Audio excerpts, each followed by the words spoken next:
Hello, and welcome to the latest session in our series, Delivering the Tech That Delivers for Government, sponsored by Future Tech Enterprise on Federal News Network.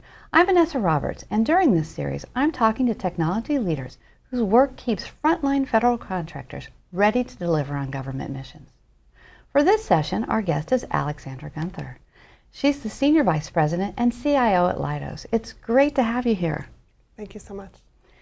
Lexi spent more than 20 years with Leidos, working on several varied and interesting programs, and a lot of it in cyber, but also much of it ultimately helping agencies expand their use of innovative technologies and tactics. So I'm excited to talk with her today about the behind the scenes in lifecycle enterprise management at Leidos that makes all of that possible. So let's dive right in. Let's start off with this notion of digital maturity, sort of how you guys perceive that and what your definition is for that at Leidos and its enterprise environment. Absolutely. So when I was looking at the series and looking at digital maturity for lifecycle management and lifecycle assets, I really started digging into what does that mean to us? And I've spent a career in IT, digital modernization, systems engineering, and I realized it's all the same principles. And so we're framing it in a way that allows us to strategically and have a framework to really accurately assess the maturity of our technology, but not just from a here forward perspective, but from what our CIO likes to call a forward back. And so we're able to look forward into where we need to go with our technologies, but then also look at if I was just ideating on where I need to go from an outcome perspective, and then march backwards and see where my gaps are. And that's where we really start looking at where do we want to and need to make investments. Where do we want to partner more effectively? And where can disruptive technology not be disruptive, but actually be the missing puzzle piece? Right. Well, that's kind of the perfect lead into the next question, which is really about, artificial intelligence and where that actually factors in digital maturity, because it definitely does, and it can be disruptive. Mm-hmm. Maybe talk about how you're taking advantage of AI now, what you're doing with it to gather and analyze data, and where that plays with lifecycle management. Yes. Yeah, AI cannot just be disruptive, but it could be distracting if we're not doing it correctly. Right. And maybe doing it correctly is a little bit strong if we're not doing it intentionally with a good framework. So looking at digital maturity is a good framework, and then even going one step further and applying AI governance and making sure that we have a framework to look specifically at artificial intelligence within our networks and within our systems and within our processes. Was really important for us at Leidos. So within Leidos, we do have an AI governance board that's been a standing board for quite some time now. I'm one of the chairs on it, and we look at it from a legal perspective, from an ethical and trusted mission AI perspective, as well as from a technology and a cybersecurity perspective. And so as we look at AI and where we can use it, the world's our oyster. From everything from every system we look at, how can we streamline processes? This allows us to scale man hours that we were trying to use our limited workforce to apply kind of that brute force man hour perspective to. AI allows us to scale in a way that we haven't seen before. So that's incredibly innovative and encouraging for all of us, but most importantly for our employees. And so our employees across the board are being encouraged to think differently.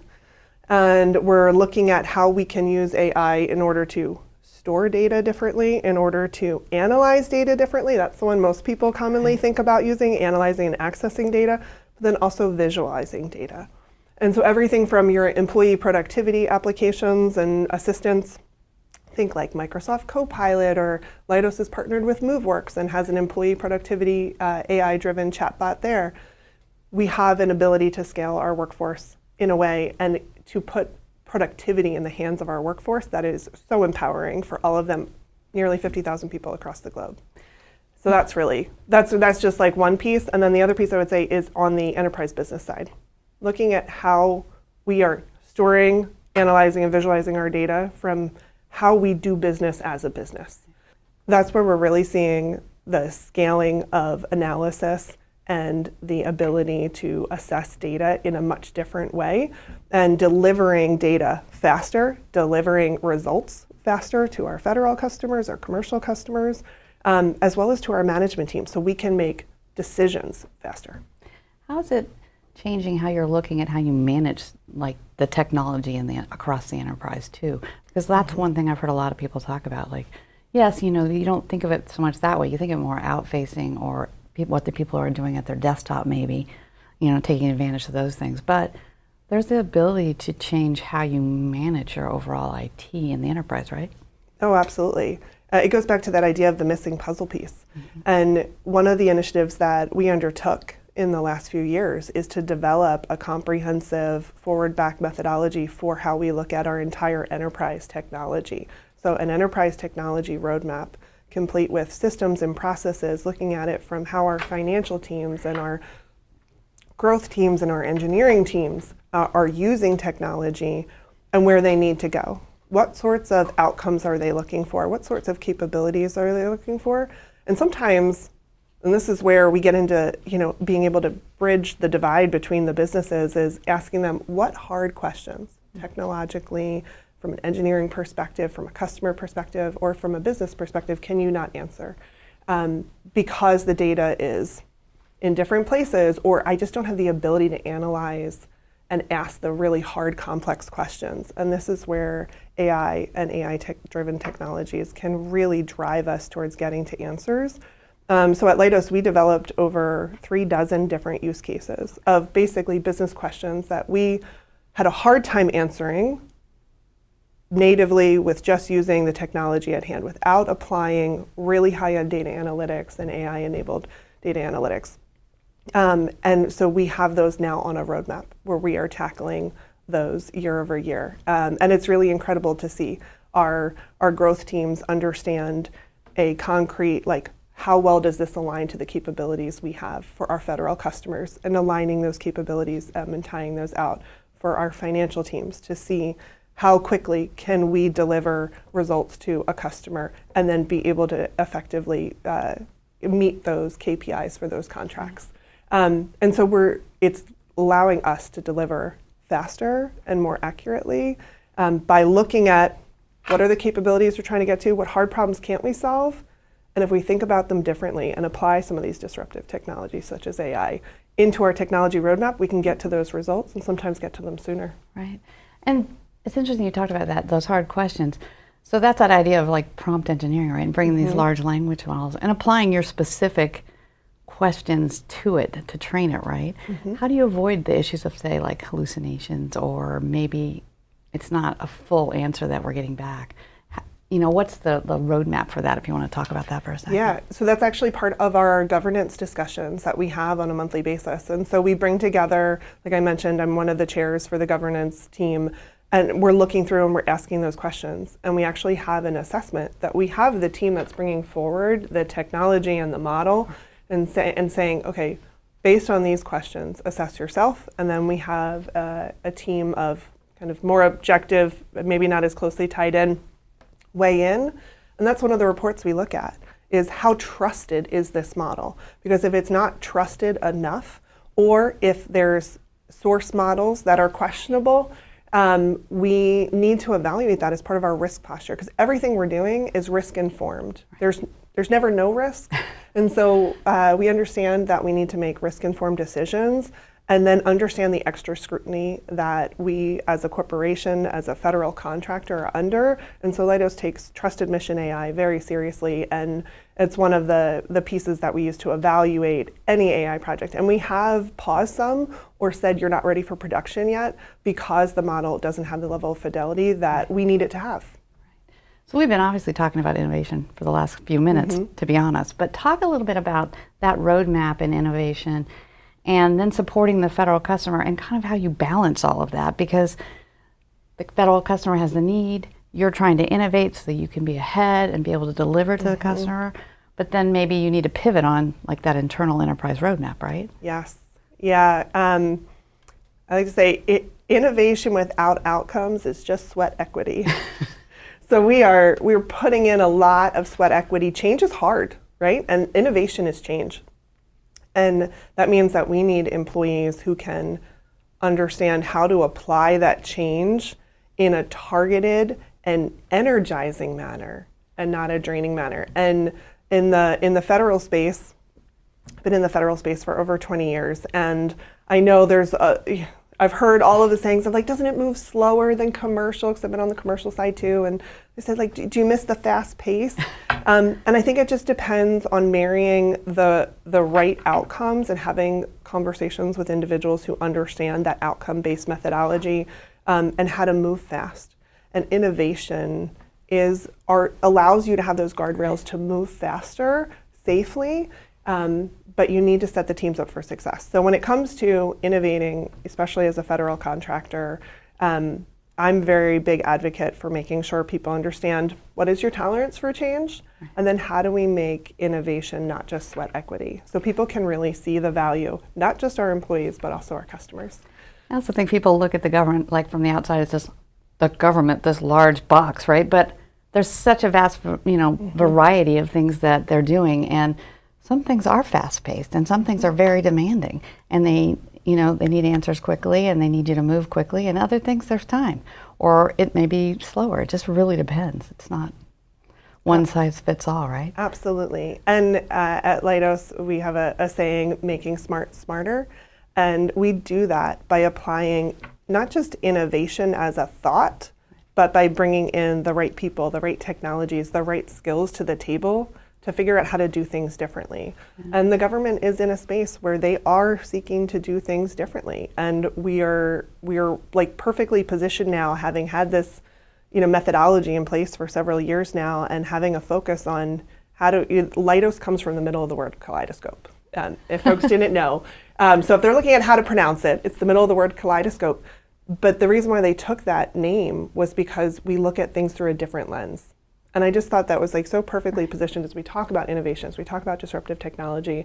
As I sit as the CIO, it's one of the things that really energized me about the role is this idea of, are we willing to, and are we excited about, and are we invested in looking at things differently and helping our customers see it through that same lens so they can feel that same energy and understand the same outcomes they'd be getting. And get to the change you're trying to achieve. Well, let's take a quick break. Okay. And when we return, we'll pick up with our conversation with Alexandra Guenther. She's the Senior Vice President and CIO at Leidos. Welcome back. I'm Vanessa Roberts, and we're talking with Alexandra Guenther. She's the Senior Vice President and CIO at Leidos. We're talking to her about how she and her organization work to continually innovate and evolve technology for Leidos to help serve the mission of the federal government. Welcome back. Thank you so much. Well, let's jump in. I want to talk about how hybrid the federal workforce has really become, and also agencies in general, right? There's the cloud, there's on-prem, increasingly more in the cloud, right? Maybe talk about what that has done for the enterprise environment in Leidos in terms of providing services in that OpEx model. Yes, a lot to unpack there. So I'll start with the OpEx model piece and then move into some of the technology decisions. So from a financial model perspective, Leidos has been very much in the OpEx model and looking at how we best deploy our resources, our cash, in order to make sure that we're providing optimal service, right? So it's always that trade-off. And we have been deploying an OpEx model for quite some time. Our model internally has shifted more and more towards a consumption-based model that actually looks at how do all of our services kind of pull together, or specific services pull together, and then communities that are using those concentrated services are the ones that are paying for it. We still get an aggregate best pricing, we still get aggregate management of that service, and it's more targeted towards you're paying for what you're using. And so certainly a lot of our groups prefer that model, right? And that kind of psychological concept in a lot of ways of you're paying for what you're using, right? That feels just and fair. So that's always good as well. So from a customers, if I think about the federal customers, one of the things that I've talked with a lot of federal agencies about is shifting towards a more consumption-based model. And this means shifting towards how we're buying services or how they are procuring services from industry. And so moving towards more of an OpEx model for our federal customers is something that's getting a lot of conversation and has been for some time. And I think we can really partner there in helping to understand what those outcomes are we're getting for the dollars, and you looking at per unit options and managed services in a way and at a much greater volume than we see today, because we're already doing it internally for each of our respective companies. I think offering that out to our customers, our employees' customers, for how they're doing their mission work just makes sense. Well, and it's always easier if you can show your own use cases, right? I mean, it's one thing to talk about use cases of other customers, but if you can say, like, this is what we're doing ourselves, this is what we're seeing, it's very natural then. I mean, they like to hear about the other customers and other agencies too, but I mean, ultimately, it shows like we know what we're talking about, right? Absolutely. And we were talking earlier before the segment about how experiential learning is so key. Right. And in our industry and in technology, sometimes you just need to live through some of those deployments, live through some of those models, and understand what works and what doesn't work and what levers you have to pull. So when we're looking at, we mentioned some of like the technology decisions and decisions on, you know, what kind of network backbone do we need to have and how big and how far. I mean, we're talking about around the globe. Leidos runs programs, you know, on every continent. So we're looking across the globe in a lot of ways at how we deploy our services. And whether we're using SaaS providers and cloud providers, or whether we have discrete applications that we're hosting in country for our customers, we have to figure out how to manage all of that. And when we look at doing that at an aggregate level, especially myself as the CIO, I'm looking at how can we optimize that. And a lot of times it is centralizing down, so I don't have so many disparate technologies we're managing that we are distracted. But a lot of times it's more than one. Right. And that makes sense for us. And a lot of times it makes sense, that same model makes sense for our customers. Right, right. Well, you talked about that idea of like global support. I mean, that's true for a lot of federal customers too. There are many federal customers who are not, they're not just inside the Beltway. They're not just across the United States. They are around the world. So obviously another huge piece of that is cybersecurity. You know, maybe talk about how that has evolved and how critical it is, and sort of what are the things you have to think about all the times when you're supporting your users, you know, today? Yes, secure, trusted, high fidelity information, data systems, all of it. It's a lot. And it's what makes the job exciting, and it's what makes the job challenging too. So my CISO and I are constantly talking. In fact, I was talking to him before I came here, and we were discussing some upcoming technology deployments that we're doing and how we can continue to partner. So I think first and foremost, it's understanding that cybersecurity is embedded in everything we do. And as such, we need to be treating them not just as a partner we bring to the table, but it's a foregone conclusion that is part of the conversation. And I think that's true for most of the technologists out there, but it warrants repeating because cybersecurity really is threaded throughout everything we do. We have looked at the gamut of cybersecurity, from the platforms and the hardware to the support for the users and everything in between. One of the things we've recently actually updated was our identity and access management provider. And we're looking at, okay, we made certain decisions for identity and access management based on our profile and personas of users and our criteria and our risk posture at the time. And every 2 to 3 years, we need to be reevaluating what context has changed around those decision points that now puts us in a different place, or there's new providers or new capabilities out there that we really want to take advantage of.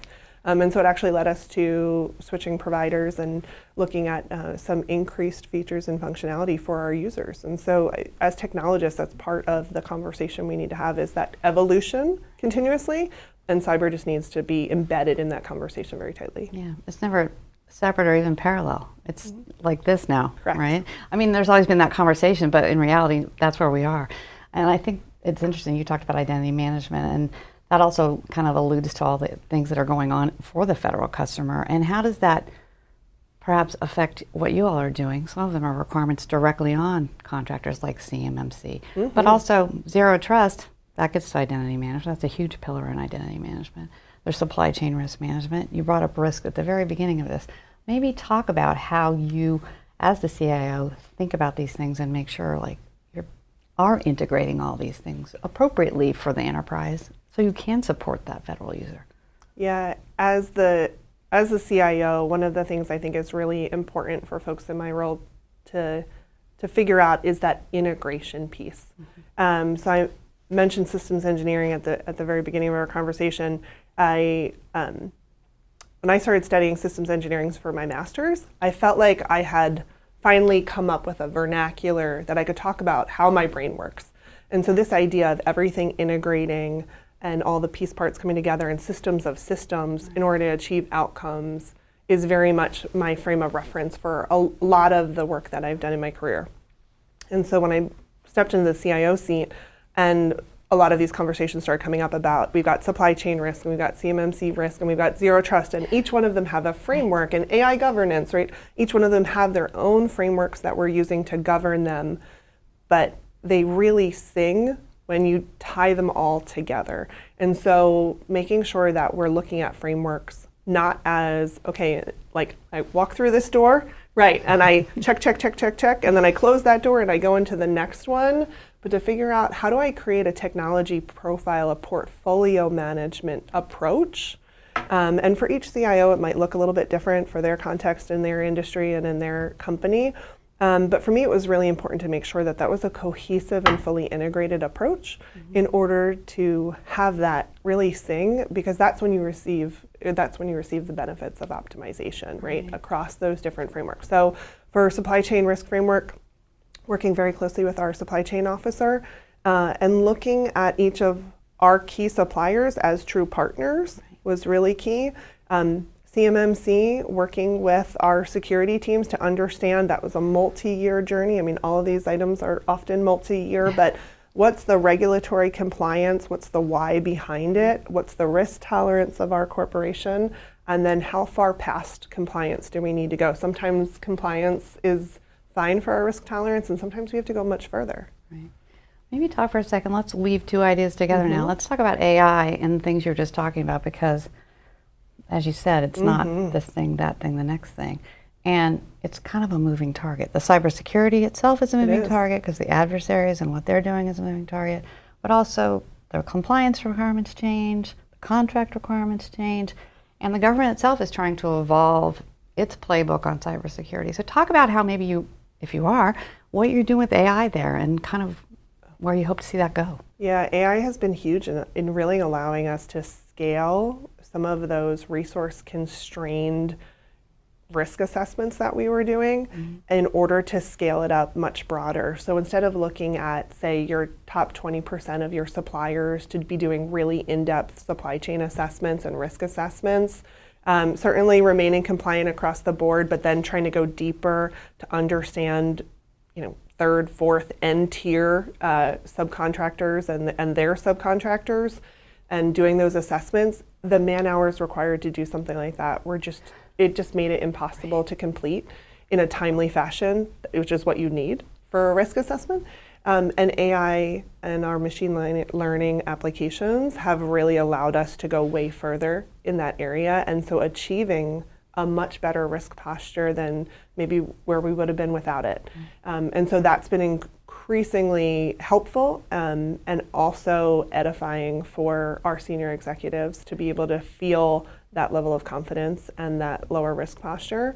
And then in the areas of cybersecurity, the adversaries using AI in order to build and weaponize theirs. And so we're doing the same thing on our end to build and strengthen our defenses, and to also increase detection speed, to deploy automated remediations has been around for years, but AI allows us to detect patterns, and then take the generative AI allows us to now then take actions on definitive patterns, and we can have humans in the loop making sure we're not taking action without appropriate eyes on, but also being able to scale at the rate and speed we're seeing attacks is huge. Much faster. Huge. That's yes, what's kind of we have to that's keep super up. exciting about it, right? Well, it's been great talking to you. I've really loved it. I just want to ask one thing. It's kind of come throughout, but really, what makes you so passionate about what you do? What do you love about your job? I love hard problems, but more importantly, I love solving hard problems, and I love the dynamic nature of digital. And so my career in IT has been a series of solving hard problems and looking at how can I not just solve it for one person, but now being able to solve it collaboratively with a whole bunch of smart minds. And making smart smarter for our corporation is something that's been absolutely incredible journey for me, and I'm looking forward for the years to come. Awesome. Well, Lexi, I want to thank you for joining me today. It's been so fun to hear you talk about Leidos and the kind of behind the scenes and intertechnology workings there. So thank you, and for sharing so much information that I'm sure our audience will find super fascinating. I'm Vanessa Roberts, and my guest today has been Alexandra Guenther. She's the Senior VP and CIO at Leidos. To learn more about enterprise lifecycle best practices, visit federalnewsnetwork.com and search Future Tech Enterprise. Thanks, and see you again soon on Federal News Network.